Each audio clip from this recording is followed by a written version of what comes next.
Top quality और consistent performance के लिए सिर्फ सिल्वर पंप्स एंड मोटर्स, नाम याद रखना। સમાચાર પાટણથી પાટણમાં બાળ તસ્કરી મુદ્દે સિદ્ધપુર ડીવાયએસપીએ નિવેદન આપ્યું છે। બીજી બાળકીનો જન્મ આડેસર મુકામે થયો હતો આ વાત કે પંડ્યાએ જણાવી। બાળકીનું મોત થતાં તેના નિકાલ માટે દાદર ગામે બનાસ નદીના પટમાં લઈ જઈ અને તેને દાટી દેવામાં આવી। બાળકીનો મૃતદેહ દાટી બંને ઈસમો ફરાર થઈ ગયા હતા। પોલીસ રિમાન્ડ દરમિયાન સુરેશ ઠાકોર અને શિલ્પા ઠાકોરે કબૂલાત કરી હતી। બંને નવજાત શિશુના માતા પિતાની ઓળખ પોલીસ તપાસમાં થઈ છે। માતા પિતાના ડીએનએ મેચ કરવા તપાસ માટે મોકલવામાં આવ્યા છે। પોલીસે સ્થળ પર જઈ વધુ તપાસ શરૂ કરી હતી।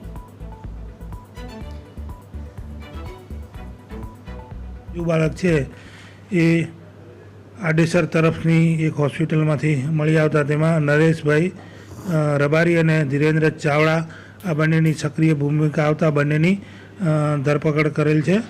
અને જે બીજું બાળક છે એ હોસ્પિટલમાં સારવાર અર્થે લઈ ગયેલા, પરંતુ વધારે બીમાર પડી જતાં તેને હોસ્પિટલમાંથી સારવાર બાદ એ મરણ જતાં તેને બનાસ નદીનો જે પટ છે દાદર ગામનો ત્યાં જઈ અને દાટી દેવામાં આવેલ। જે બીજા બાળક વિશેની જે તપાસ છે એ હાલમાં ચાલુ છે। અત્યારે આરોપીઓ જે છે પોલીસ કસ્ટડીમાં છે।